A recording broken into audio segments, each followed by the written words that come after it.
Hello, ಯಾರು ಮಾತಾಡ್ತಿರೋದು? ಈ ನಂಬರಿಂದ ತುಂಬ ಸಲ ಮಿಸ್ಡ್ ಕಾಲ್ಸ್ ಬಂದಿತ್ತು, ಸೊ ಅದಕ್ಕೆ ಕಾಲ್ ಮಾಡಿದ್ವಿ.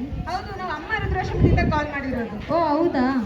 ನಿಮ್ಮ ತಾಯಿ ಸೀತಮ್ಮನ ಬಿಟ್ಟು 6 ತಿಂಗಳಾದ್ರೂ ಒಮ್ಮೆಯೂ ಬಂದಿಲ್ಲ, ಕಾಲು ಮಾಡಿಲ್ಲ, ಫೀಸು ಕೊಟ್ಟಿಲ್ಲ ರೀ. ಪ್ಲೀಸ್ ಅಲ್ಲ, ನಾನು ಫೋನ್ ಪೇ ಮಾಡ್ತೀನಿ ಬಿಡಿ. ಅದಕ್ಕಲ್ಲ ರೀ ನಾವು ಫೋನ್ ಮಾಡಿರೋದು. ನಿಮ್ಮ ತಾಯಿ ಸೀತಮ್ಮಗೆ 1 ವಾರದಿಂದ ಹುಷಾರಿಲ್ಲದೆ 3 ದಿನಗಳಿಂದ ತೀರ್ಕೊಂಡ್ಬಿಟ್ರು. ಆ ವಿಷಯ ನಿಮ್ಗೆ ತಿಳಿಸ್ಬೇಕಂತ ಎಷ್ಟು ಸಾರಿ ಫೋನ್ ಮಾಡಿದ್ರು ನೀವು ಫೋನ್ ರಿಸೀವ್ ಮಾಡಲೇ ಇಲ್ಲ. ಹೌದಾ? ಮುಂದಿನ ಕಾರ್ಯಗಳೆಲ್ಲ ಏನಿದೆ ಅದನ್ನೆಲ್ಲ ನೀವೇ ಮಾಡಿಬಿಡಿ. ನಿಮ್ಮ ತಾಯಿ ಸೀತಮ್ಮ ಈ ಟೈಲರಿಂಗ್ ಇಂದ ಮಾಡಿ ಕೂಡಿಟ್ಟ ಹಣ ನಿಮ್ಗೆ ಕೊಡ್ಬೇಕೆಂದುಕೊಂಡಿದ್ರೆ ರೀ. ಸೊ ಅದಕ್ಕೋಸ್ಕರ ನಾನು ನಿಮ್ಗೆ ಕಾಲ್ ಮಾಡಿದ್ದು ರೀ. ಅಮೌಂಟ್ ಕೊಡಬೇಕಿತ್ತಾ? ಸರಿ, ಫೋನ್ ಪೇ ಮಾಡಿಬಿಡಿ. ಸರಿ ಆಯ್ತು.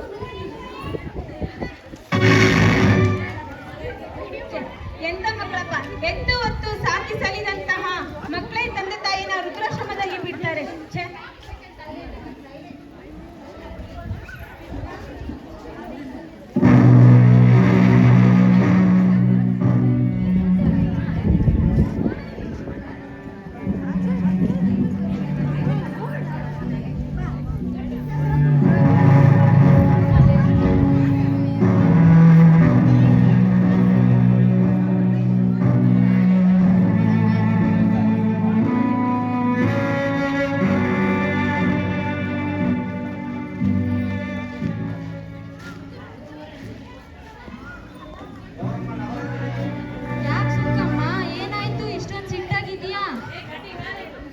ಯಾಕೆ ಸುಂಕಮ್ಮ, ಏನಾಯ್ತು ಇಷ್ಟೊಂದು ಸಿಟ್ಟಲ್ಲಿದೆಯಾ?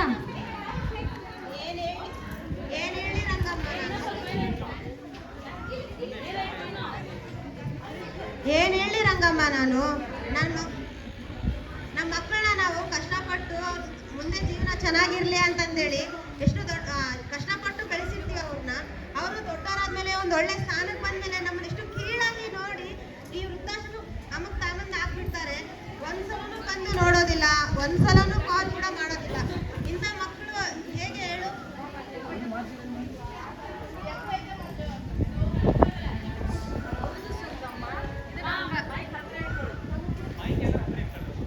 ಹೌದು ಸುಂಕಮ್ಮ, ಇದು ನಮ್ಮ ಕರ್ಮ. ನಾವು ಪಡ್ಕೊಂಡು ಬಂದಿರೋದು ಏನು ಮಾಡೋಕ್ಕಾಗೋದಿಲ್ಲ. ಆಗೋಗಿರೋ ವಿಷಯಕ್ಕೆ ಫಲ ಏನೇ ಹೇಳ್ರೆ, ಎಲ್ಲರ ಮಕ್ಕಳು ಇಷ್ಟೇ. ನಮ್ದು ದಿನ ಇದ್ದಿದ್ದಲ್ರಿ ಕಣ್ರಿ, ಗೋಳು ಬರ್ರಿ, ಬಹಳಷ್ಟು ಕೆಲಸ ಐತಿ, ಮಾಡೋಣ್ರಿ. ಬರ್ರಿ ಬರ್ರಿ ಹೋಗಂಬ್ರಿ.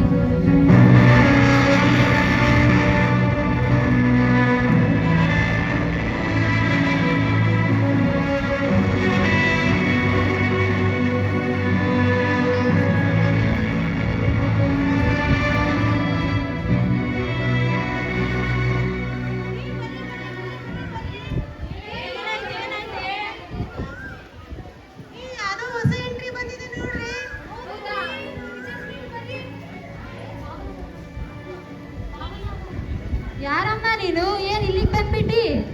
ನನ್ನ ಹೆಸರು ಶಾಂತಮ್ಮ ಅಂತಮ್ಮ. ನಾನೇನಿಲ್ಲಿ ಪರ್ಮನೆಂಟ್ ಆಗಿರಕ್ ಬಂದಿಲ್ಲ.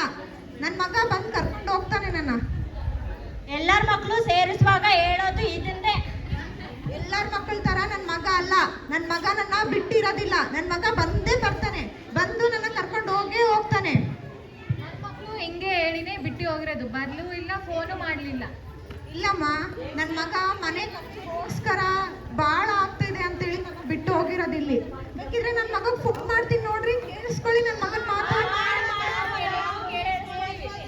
ಮಾಡ್ತೀನಿ, ಕೇಳಿಸ್ಕೊಳ್ರಿ ನನ್ನ ಮಗನ ಮಾತು.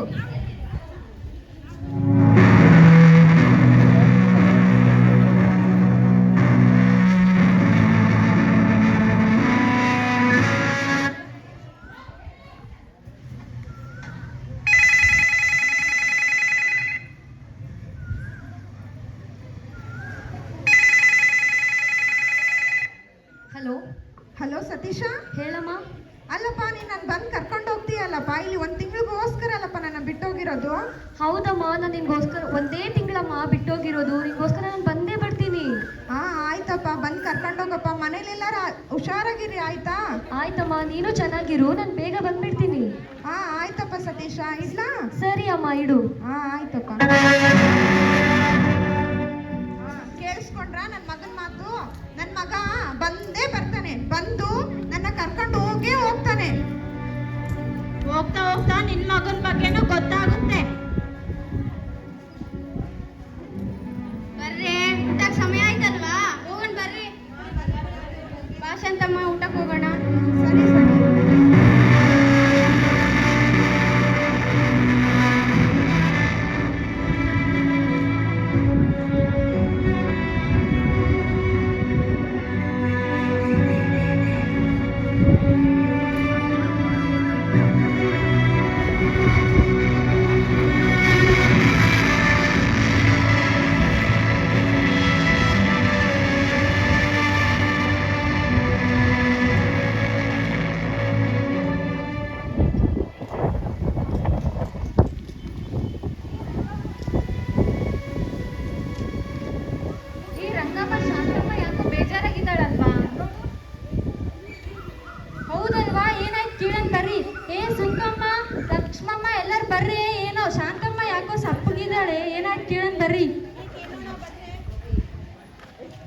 ಯಾಕೆ ಶಾಂತಮ್ಮ ಒಬ್ಳೆ ಕೂತಿದ್ಯಾ? ಏನಾಯ್ತು? ಯಾಕೆ ಸಪ್ಕಿದೀಯಾ? ನನ್ನ ಮಗ ಒಂದು ತಿಂಗಳಾದ್ಮೇಲೆ ಬರ್ತೀನಿ ಅಂದಮ್ಮ. ನನ್ನ ಮಗ ಬಂದು ಕರ್ಕೊಂಡು ಹೋಗ್ತೀನಿ ಅಂದಮ್ಮ. ಒಂದು ತಿಂಗಳಾಯ್ತು, ನನ್ನ ಬಂದು ಕರ್ಕೊಂಡು ಹೋಗ್ತಾನೂ ಇಲ್ಲ, ಫೋನು ಮಾಡಿದ್ರೆ ಫೋನೂ ಮಾಡ್ತಾ ಇಲ್ಲಮ್ಮ. ಬ್ಯುಸಿ ಇರ್ಬೋದೇನೋ ಅಲ್ಲ ನಿನ್ ಮಗ. ಹೌದು ಬಿಸಿ ಇರ್ಬೋದೇನೋ ನಿನ್ ಮಗ. ಯಾಕೆ ಅಳ್ಬೇಡ, ನೀನೇ ಒಂದ್ಸಲ ಫೋನ್ ಮಾಡಿ ನೋಡು. ಹಾ ಮಾಡಿ ನೋಡ್ತೀನಿ.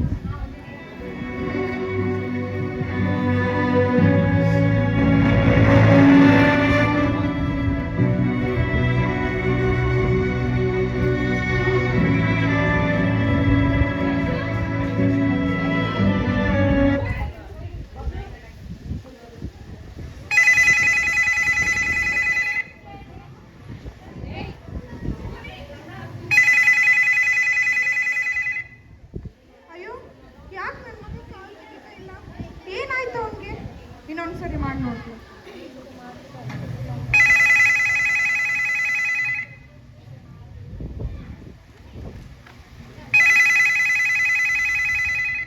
ಅಯ್ಯೋ, ಮತ್ತೆ ಕಟ್ಟಾಯ್ತು. ಏನಾಯ್ತು ಅವನಿಗೆ? ಏನಾಯ್ತು ಏನೋ? ಇದೊಂದ್ಸರಿ, ಕೊನೆ ಸರಿ ಮಾಡಿ ನೋಡ್ತೀನಿ.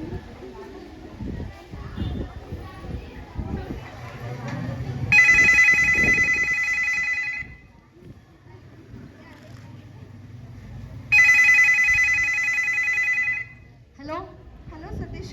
ಹೇಳಮ್ಮ. ಅಲ್ಲಪ್ಪ, ಒಂದು ತಿಂಗಳಾದ್ಮೇಲೆ ಬಂದು ಕರ್ಕೊಂಡು ಹೋಗ್ತೀನಿ ಅಂತಂದೇನಪ್ಪ. ಒಂದು ತಿಂಗಳಾಯ್ತು, ಬಂದು ಕರ್ಕೊಂಡು ಹೋಗ್ತಾನೂ ಇಲ್ಲ. ನನ್ನ ಫೋನ್ ಮಾಡಿದ್ರೆ ಫೋನು ತೆಗಿತಾ ಇಲ್ಲಲ್ಲಪ್ಪ. ನನಗೆ ಪದೇ ಪದೇ ಕಾಲ್ ಮಾಡ್ಬೇಡ, ನನಗೆ ಕೆಲಸ ಜಾಸ್ತಿ ಇರುತ್ತೆ. ಕರ್ಕೊಂಡು ಅಂತ ಹೇಳಿರಲ್ಲ, ಕರ್ಕೊಂಡು ಹೋಗಿ ಹೋಗ್ತೀನಿ ಆಯ್ತಾ?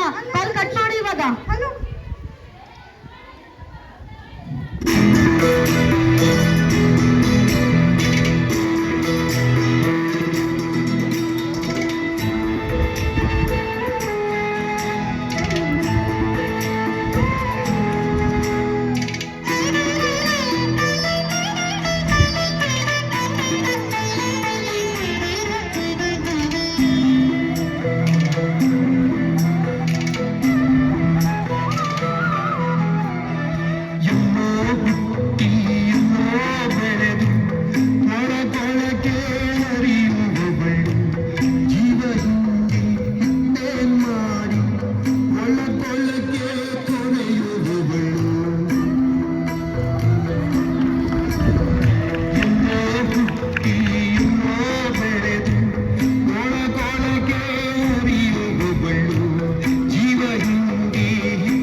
ಏನಾಯ್ತು ಶಾಂತಮ್ಮ? ಯಾಕೆ ಅಳ್ತಾ ಇದೀಯಾ?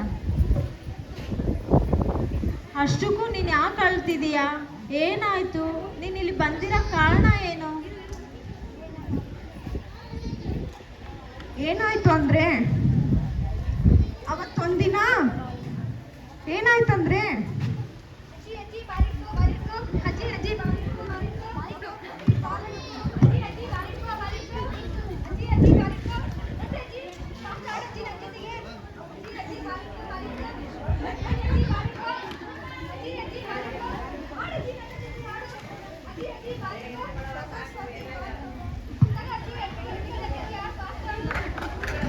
ಸ್ವಾತಿ, ಏ ಸ್ವಾತಿ, ಫಸ್ಟ್ ಹೋಗಿ ಹೋಮ್ವರ್ಕ್ ಮಾಡು, ಆಮೇಲೆ ಆಟ ಆಡು ಆಯ್ತಾ?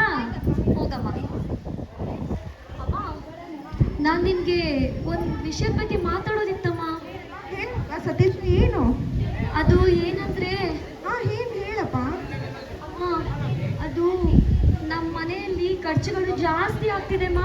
ಅದಕ್ಕೆ ಮತ್ತೆ ಸ್ವಾತಿದು ಫೀಸ್ ಕೂಡ ಕಟ್ಟಕ್ ಆಗಿರ್ಲಿಲ್ಲಮ್ಮ. ಅದಕ್ಕೆ ಏನು ಮಾಡ್ಬೇಕಂತಿದ್ಯಪ್ಪ? ನಾನು ಅದಕ್ಕೆ ಒಂದಿನ ಸಾಲ ಮಾಡಿದ್ದೆಮ್ಮ ಒಬ್ಬರ ಕಡೆ. ಅದು ಸಾಲ ತೀರ್ಸಕ್ಕೆ ಆಗ್ತಾನೆ ಇಲ್ಲಮ್ಮ ನನ್ನ ಕಡೆ. ಅದಕ್ಕೆ ನೀನ್ 1 ತಿಂಗಳು ವೃದ್ಧಾಶ್ರಮಕ್ಕೆ ಹೋಗಿ ಬಂದ್ರೆ ನನ್ನ ಸಾಲ ತೀರಿಸ್ತೀನಿ. ಸತೀಶ, 3 ಹೊತ್ತು ಊಟ ಹಾಕೋದ್ರಲ್ಲಿ ಒಂದೊತ್ತು ಊಟ ಹಾಕಪ್ಪ. ಯಾವ್ದೋ ಒಂದು ಮೂಲೆಯಲ್ಲಿ ಕುತ್ಕೊಂಡು ಊಟ ಮಾಡ್ತೀನಿ. ನಿಮ್ಮನ್ನ ಬಿಟ್ಟು ಇರೋ ಶಕ್ತಿ ನಮ್ಗಿಲ್ಲ ಸತೀಶ. ಅಮ್ಮ, ಈ ಒಂದ್ಸಲ ನನ್ನ ಮಾತು ಕೇಳಮ್ಮ. ಯಾಕೆ ಹಿಂಗ್ ಮಾಡ್ತಿದೀಯಾ? ನನ್ಗೆ ಸಾಲ ಕಟ್ಟಕ್ ಆಗ್ತಿಲ್ಲ, ನಿನ್ಗೆ ಅರ್ಥ ಆಗ್ತಿಲ್ವಾ?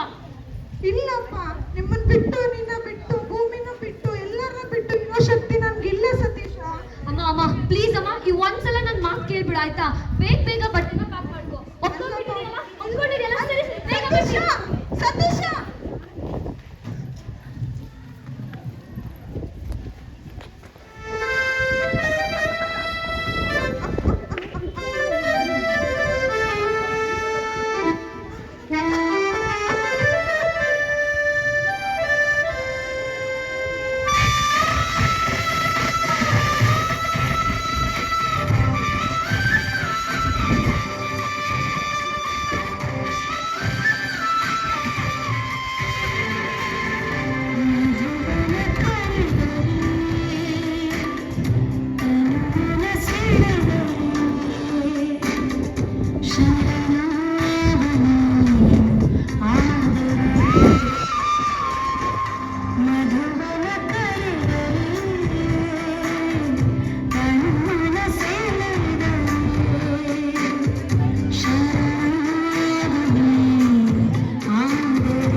ಅಮ್ಮ,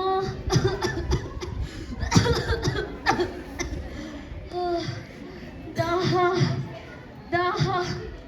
ಪೂಜಾ, ಏ ಪೂಜಾ, ಏನು? ಎಲ್ಲಿದೀಯ? ನೀರ್ ತಗೊಂಬಾರೆ ಸ್ವಲ್ಪ. 1 ತಿಂಗಳಾಯ್ತು ಮನೆಯಲ್ಲೇ ಇದೆಯಾ? ಕೆಲಸ ಇಲ್ಲ ಏನಿಲ್ಲ, ನಿನಗೆ ಬೇರೆ ಸೇವೆ ಮಾಡ್ಬೇಕಾ ನಾನು? ಏನೇ ಆಗ್ ಮಾತಾಡ್ತಾ ಇದೀಯಾ? ನೀರ್ ತುಂಬಾ ದಾಹ ಆಗ್ತಿದೆ ಕಣೆ, ತಗೊಂಡು ಬಾರೆ. ಬೇಕಿದ್ರೆ ನೀನೇ ಎದ್ದು ಹೋಗಿ ತಗೋ, ನಾನೆಲ್ಲ ಕೊಡೋಕ್ಕಾಗೋದಿಲ್ಲ, ಕೆಲಸ ಇದೆ ನನಗೆ. ಅಯ್ಯೋ,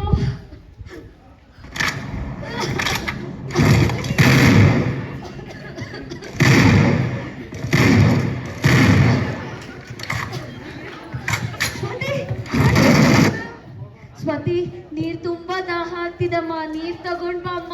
ಹೋಗಪ್ಪ, ನಾನು ಗೇಮ್ ಆಡ್ಬೇಕು. ಹಬ್ಬಗಿಂತಲೂ ಗೇಮ್ ಆಯ್ತಾ ನಿನ್ಗೆ? ಸುಮ್ಮನೆ ಇರಪ್ಪ, ನಾನು ತಲೆ ತಿನ್ಬೇಡ. ಯಾಕಮ್ಮ ಹಿಂಗ್ ಮಾಡ್ತಿದ್ಯಾ? ನಾಳೆ ಹೊತ್ತಿಗೆ ನಮ್ಗೆ ವಯಸ್ಸಾದ್ಮೇಲೆ ಹಿಂಗೆ ನಾನು ನೋಡ್ಕೊಳ್ಳೋದು. ಅಪ್ಪ, ನೀನು ಅಜ್ಜಿನ ನೋಡ್ಕೊಂಡಿಯಾ? ಪಾಪ ಅಜ್ಜಿ ಇಲ್ಲೆಲ್ಲ ಮೂಲೆಯಲ್ಲಿ ಇರ್ತೀನಿ ಅಂತಂದು 3 ಊಟದಲ್ಲಿ 1 ಊಟ ಹಾಕು ಸಾಕು ಅಂದು. ಆದ್ರೂ ಬೇಡ ಬೇಡ ಅಂದ್ರು, ಬಲವಂತ ಮಾಡಿ ವೃದ್ಧಾಶ್ರಮಕ್ಕೆ ಸೇರಿಸಿ ಬಂದಿಯಲ್ಲಪ್ಪ ನೀನು. ನೀನ್ ಮಾಡಿದ್ದೇನು ಸರಿ ಇದೆಯಾ? ಹೋಗಪ್ಪ, ನೀನು ತಕ್ಕೋ ನೀರು. ಸ್ವಾತಿ, ಸ್ವಾತಿ, ಅಯ್ಯೋ ನಾನು ಎಷ್ಟು ತಪ್ಪು ಮಾಡ್ಬಿಟ್ಟೆ. ನಮ್ಮನ್ನ ಹೊತ್ತು ಹೆತ್ತು ಬೆಳೆಸಿ ಇಷ್ಟು ದೊಡ್ಡವನ್ನ ಮಾಡಿರೋ ತಂದೆ ತಾಯಿಗಳನ್ನ ನಾವು ನೋಡ್ಕೊಳ್ಳಾರ್ದೆ ಈ ವಯಸ್ಸಿನಲ್ಲಿ ವೃದ್ಧಾಶ್ರಮಕ್ಕೆ ಕಳಿಸ್ತಿದೀವಿ. ಇದು ಎಂತ ಪಾಪ. ಅವ್ರೇನಾದ್ರೂ ನಮ್ಮನ್ನ ಚಿಕ್ಕ ವಯಸ್ಸಿನಲ್ಲಿ ಸಾಕೋಕ್ಕಾಗೋದಿಲ್ಲ ಅಂತ ಬಿಟ್ಬಿಟ್ಟಿದ್ರೆ ನಾವಿಷ್ಟು ದೊಡ್ಡ ವ್ಯಕ್ತಿಗಳಾಗ್ತಿದ್ವಾ? ಅವ್ರನ್ನ ನಾವು ದೂರ ಮಾಡ್ತಿದ್ವಾ? ನಾನು ಎಷ್ಟು ದೊಡ್ಡ ತಪ್ಪು ಮಾಡ್ಬಿಟ್ಟೆ. ಇಂಥ ಪಾಪಿ ಜೀವನ ನಂದು. ಅಯ್ಯೋ ದೇವ್ರೇ. ಅಮ್ಮ, ಅಮ್ಮ. ಇವಾಗಾದ್ರೂ ಕಾಲ ಏನು ಮಿಂಚಾಗಿಲ್ಲ, ಬೇಗನೆ ಹೋಗಿ ಅಜ್ಜನ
ಅಮ್ಮ ನಮ್ಮಮ್ಮ ನನ್ ಬಿಟ್ಟು ಇಲ್ಲಿ ಹೋಗ್ಬಿಟ್ಟಿದ್ದೆ ಅಮ್ಮ. ನನಗೆ ನಮ್ಮಮ್ಮ ಬೇಕು.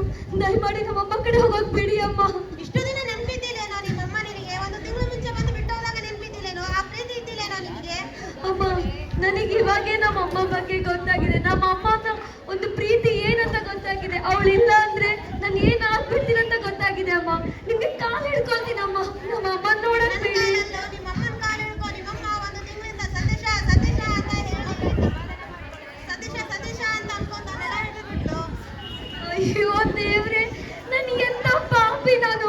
ನನ್ನಿಂದ ನಮ್ಮಮ್ಮಗೆ ಅನಾರೋಗ್ಯ ಆಗ್ಬಿಟ್ಟಿದೆ. ಅಯ್ಯೋ ನಾನಿನ್ನ ಏನು ಬದುಕಿ ಕೂಡ ವೇಸ್ಟ್ ಅಲ್ವಾ? ಅಯ್ಯೋ ದೇವ್ರೆ, ಇಂಥ ಪಾಪಿ ಜೀವನ ನಂದು ಯಾಕೆ ಆಯ್ತು ಅಮ್ಮ? ಎದ್ದೇಳು ಸತೀಶ, ನಿನಗೆ ನಿಮ್ಮಮ್ಮ ಬೇಕಲ್ಲ, ಬಾ ನನ್ನ ಜೊತೆ. ನೋಡಿಲಿ ನಿಮ್ಮಮ್ಮನ ಪರಿಸ್ಥಿತಿ ನೋಡು. ಅಯ್ಯೋ ಅಮ್ಮ, ಅಮ್ಮ, ಅಮ್ಮ, ನಾನು ತಪ್ಪು ಮಾಡ್ಬಿಟ್ಟಿದ್ದೀನಮ್ಮ. ನನ್ನ ತಾಯಿ ಮಾಡಿ ಕ್ಷಮಿಸು. ಇನ್ನ ಜನ್ಮದಲ್ಲಿ ನನ್ನಿಂದ ತಪ್ಪು ಮಾಡಲ್ಲ. ಅಮ್ಮ ಎದ್ದೇಳು ಅಮ್ಮ.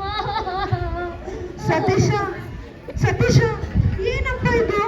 ಏನಾಯ್ತು? ಗಾಯ ಎಲ್ಲ ಏನಾಯ್ತಪ್ಪ ನಿನಗೆ? ನಿನಗ್ ಮಾಡಿರೋ ಅನ್ಯಾಯಕ್ಕೆ ಅತ್ತೆ ಇವರು ವಿಧಿಸಿರುವಂತ ಶಿಕ್ಷೆ ಅಮ್ಮ ಇದು. ನಾನು ಎಷ್ಟು ತಪ್ಪು ಮಾಡ್ಬಿಟ್ಟೆ ಅಮ್ಮ. ನಿನ್ನ ದೂರ ಮಾಡ್ಕೊಂಡು. ನೀನಿಲ್ಲಾಂದ್ರೆ ನಾನಿನ್ನ ಬದುಕಲ್ಲ ಅಮ್ಮ. ನನ್ನ ಕ್ಷಮಿಸ್ಬಿಡು. ಸತೀಶ, ನೀವು ಇಲ್ಲ ಅಂದ್ರೆ ನಾನು ಬದುಕಲ್ಲಪ್ಪ. ನಿಮ್ಮನ್ ಬಿಟ್ಟು ನಾನು ಹೆಂಗಿರ್ತೀನಪ್ಪ ಸತೀಶ? ಅಮ್ಮ ಮನೆಗೆ ವಾಪಸ್ ಹೋಗ್ಬಿಡೋಣ ಅಮ್ಮ. ನೀನ್ ಬಂದಿಲ್ಲ ಅಂದ್ರೆ ನಾನು ಇರಲ್ಲಮ್ಮ. ನಿನ್ ಕಾಲ್ ಹಿಡ್ಕೊತೀನಿ. ನನ್ನ ತಪ್ಪನ ಕ್ಷಮಿಸ್ಬಿಡು. ಇದ್ದಾನಪ್ಪ ಸತೀಶ. ನನ್ನಿಂದ ನಿಮ್ಗೆ ತೊಂದ್ರೆ ಆಗ್ಬಾರ್ದಪ್ಪ. ನಾನು ಇಲ್ಲೇ ಜೀವನ ಮಾಡ್ಕೊಂತಿರ್ತೀನಪ್ಪ. ನೀವು ಮನೇಲಿ ಎಲ್ಲರೂ ಚೆನ್ನಾಗಿರಪ್ಪ ಸತೀಶ. ಅಮ್ಮ ಹೀಗೆ ಮಾತಾಡ್ಬೇಡಮ್ಮ. ನಾನು ಇವಾಗ ತುಂಬಾ ದುಃಖದಲ್ಲಿದ್ದೀನಿ. ನನಗೆ ನಿನ್ ಏನಂತ ಗೊತ್ತಾಯ್ತಮ್ಮ.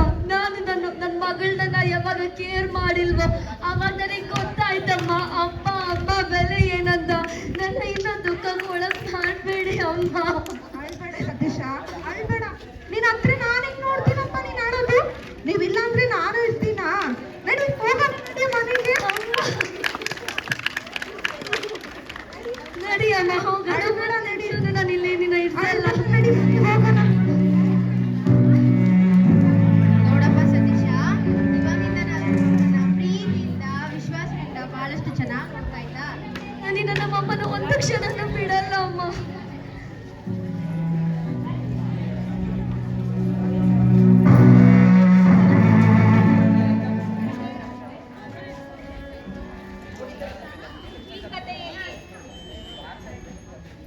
ಹಲೋ.